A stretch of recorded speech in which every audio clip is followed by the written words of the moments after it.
us to a brick factory, where again they formed us into squads, and that's when the real fun started.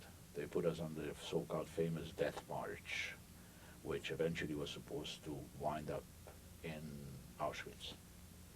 On daily etaps, we were being marched, I'd say about 25, 30 kilometers, 40 kilometers a day. Young, old, children, grandparents, babies, women, whatever. You know, it was like a motley crew.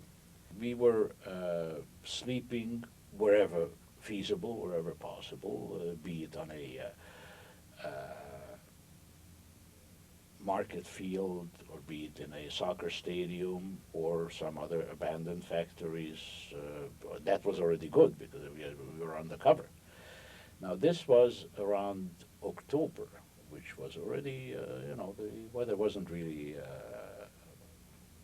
summer-like. It was even freezing during the night. And many a morning when we got up, we always left several dozen people behind. They froze to death. So our group sort of always got smaller and smaller.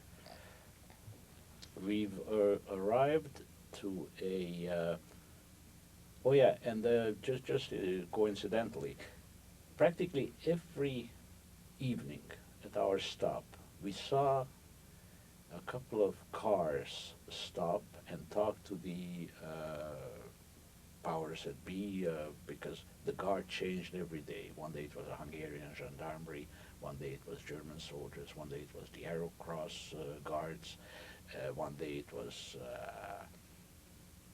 field gendarmerie. Anyways, they changed the guards every day. And these cars stopped practically every evening. People got out. I frankly didn't know at the time, but it was actually Wallenberg and his cohorts, you know, who were trying to negotiate some sort of arrangement with them. We've got eventually to a place called Gönyű, which is not too far from the Austrian border. That's on the Danube. And there we were lodged on barges. And again, Wallenberg showed up, and eventually he seemingly succeeded in negotiating a return, because they announced that all those under 16 and over 60 will be returned to Budapest.